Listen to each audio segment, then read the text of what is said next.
Eddie Kenzo avuddeyo n'annyonnyola Dr. Jose Chameleone ensonga lwaki teyasobodde munoona ku airport akatambi ogenda kuba ng'okeerabirako mu maaso awo maziga meereere n'omulala naye afiiridde mu ntiisa akatambi nako ogenda kuba ng'okalaba mu maaso awo ensonga za Lion Skin munnange tebinnaba kuggwa era nga nakati bo abantu be munnange bakyekalakaasa era nga baagala nabo ku luno bafune obwenkanya mugamba mutya mwasibye mutya abantu bange kansuubire nti muli bulungi ba mikwano nga enkola yaffe mbasaba vidiyo eno mugimpe like era neesaba gwe wenna atannaba kusubscribinga wano ku Sylvia News Extra nti mukwano subscribinga era onyige ne notification bell olemesibwanga byonna bye mba nteekayo wano ku Sylvia News Extra. Nenyongera okusabirako mwe mwenna abalwadde abakosefukosefu nteesaba ekisa kya Mukama ate kibatuukeko ba mikwano. Sheikh Ashraf Dembe omusomi w'edduwa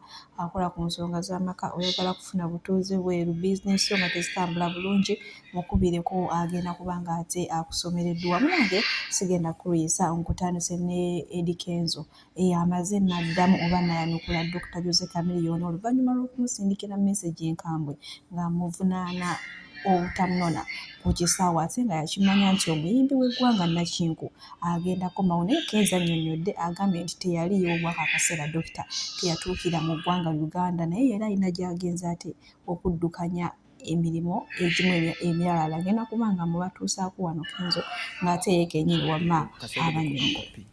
Mukulu we yakomyewo Dr. Jose Chameleone yali yagenda kumujjanjaba naye we yakomyewo yatuukidde basically ku mukulembeze wa federation ne federation yonna nti agamba temumubeereddeewo temumuyambye ne webadde akomawo temwaze kumwanyiriza adde osindika omuntu. Yeah, honestly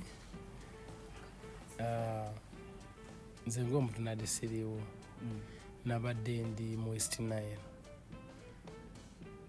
Tubadde tulinayo omukolo gwa abalwanyi olwanizi b'eddembe eyumbe then n'okubeerako mu constituency okuyambako ku fifi here and there maze almost a week naye nayogera ne Uncle P yankubira like on Friday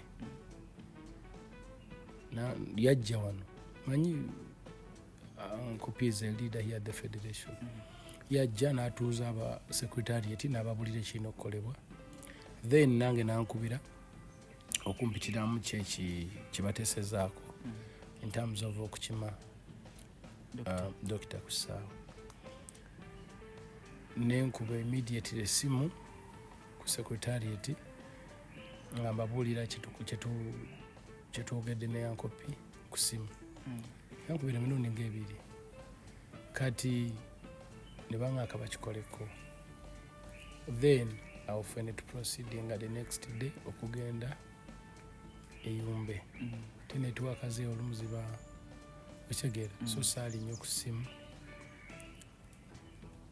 naye nange nalabye nga tebansindikira bu vidiyo nkamiri ekola ki acomplaininga nti bye twateesaako wano ne Uncle P ndowooza tebaabikola nenkuba ku secretariat wano essimu ne baŋŋamba nti baakubira Uncle P nga takola ki nga takwata kaakati ate nabo ne bakola ensobi ne batagenda mu maaso nakyo bali balina kukola lwa nsonga mwe bali baagala sooka funa confirmation okuva Uncle P kati awo nabo mbanenya abasekretariat yaffe wano naye nga next time tujja kukitereeza.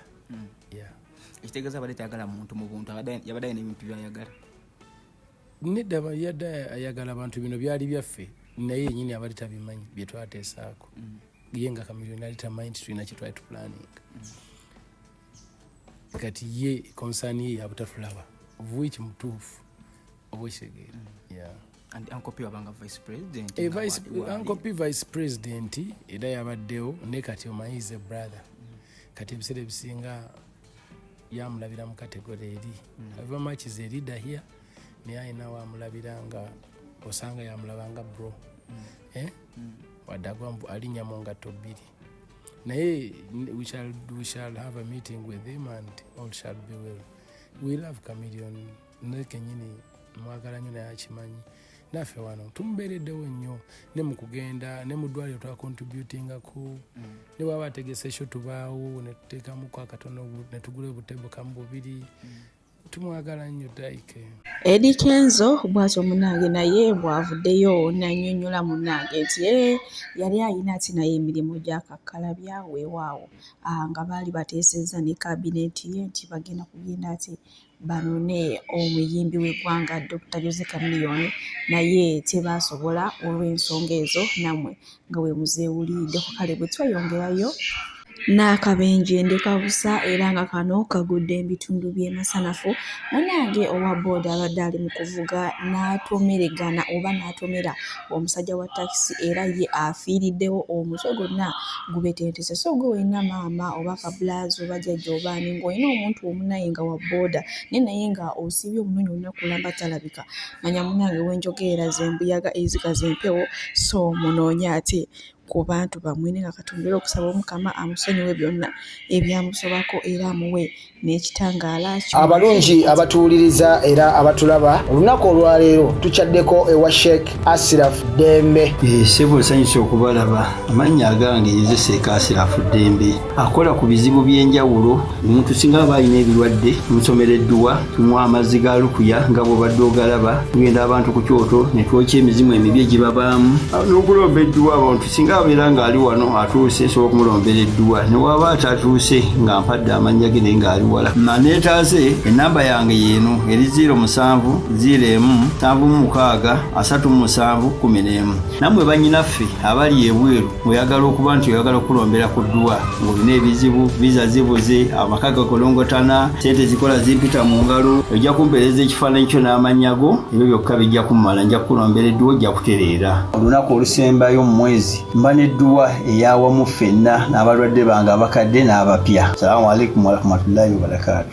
Bwe tweyongerayo ku nsonga za Ryan Skin munnange byo tebinaba kubanga biggwa era nga bafaanizi be munnange bakyali mu kwekalakaasa era nga baagala munnange poliisi ya Uganda eveeyo ekule kweno ensonga kubanga bo omuntu waabwe bamumanyi nti ne waba nga afunye ekisago kyonna munnange mbu ye talina gy'agenda kuloopa munnange afiire eyo kisirira nga basalire ne bagamba nti ono omwana ayambye abantu bangi akoze ebintu bingi nnyo kati balinze afe balyoke baveyo bamulage nga ye babadde bamwagala mbu nga we bakola jjajja Ishuli kyokka ebintu bino byewuunyisa era bitabula abanoopu bagamba nti sayidi ezeeri be batta abantu kyokka ate ne sayidi ezeeri nabo bagamba nti abanoopu be bayeekera kwegamba byo ne bikutabula genda kubanga mbalekerako akatambi maaso wano era nze gamba sibiire wano Mukama abampeeri kyonna kyemusinga okwagala bye bye.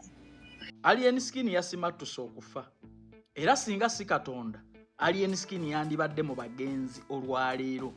Katonda yazzizza bibye. Njagala kubuuza abakungu b'NRM kubanga ye gavumenti eri mu buyinza. Mulinda Ryan Skin kutuuka kufaanana nga Ichuli mupositinge mutwitinge mulage nga bw'abadde omuntu ow'omuwendo eri eggwanga lino nga bw'abakoledde ennyo mwagala kwebaza mu bulambo.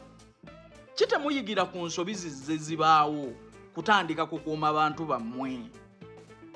Omwana ku byazaayitamu lwaki temusembeza mwana ono ne mumuwa obukuumi? Kubanga wano abakyasinza obutemu n'obuyeekera beba opposition baalinye ku nfeete. Mwagala kusiima mulambo nga Ryan Skin bamaze omujja mu bulamu bw'ensi eno. Akulira security oyimirire wali olage Ryan Skin nga bw'abadde ow'ettabbu ennyo ow'omugaso ennyo mu ggwanga Uganda naye nga tewamukuuma. Kyekibagaana okukuuma abantu bammwe ku bantu be mumanyi obulungi be balwanisa nti batemu. Mwagala Ryan Skin bamugyewo nga Isima kuba kyekiddako. Ryan Skin mwagala bamala okumugyawo nga Isima mutegeere nti abakolera abalwanira entalo yeetaaga obukuumi. Ryan Skin bwe banaamala okumugyawo nga mutandika okutagala lwaki muteeka ssente nnyingi mu investigations? Isima singa mwamu omusirikale singa mwamu protecting ekintu kye nayogerako ku lumbeerwe Isima singa akyaliwo akyabaweereza. Lwaki mwagala nnyo omulambo? omwana abayambi alwanye alina byatasobola naye ng'omuntu mumulekedde entalo ne we muyina okumuyamba. Bantu mmwe muli babi, bantu mmwe mulowooze ku bantu nga tebannatuuka mu buzibu, bantu mmwe muyige ku kusasula ku bantu, bantu mmwe mukuume ku bantu, bantu mmwe mwagale abantu ababaagadde. Alien Skin, my brother, njagala kukulabula. Bw'oba toyina bukuumi weesonyiwa ebintu bino. Alien, njagala otandika okutunuulira abasajja nga babbebekulu, talina waagenda nga talina ba military. Olowooza musiru? Alien, lekeraawo okuyuwawo omubiri. Sooka olowooze ku bulamu bwo. Wano Isima yafa. Abasajja kyebandiyigidde ku Isima nti omuntu atukoledde atulwanira entalo ayina byasobola okuyita mukozi security ebimanyi nti bano abasajja abanuupu be bayeekera be batemu baawana. Naye ne bakwanjula eri abalabe ne bakulekaawo. Oyo mwana tugenda kumufiirwa naye nga security eraba muveeyo mutwetinge. Nze mbamanyi mu kutwitinga mwagala nnyo eby'okutwitinga ebyo era mujja kuvaayo mutwetinge nga bamusse.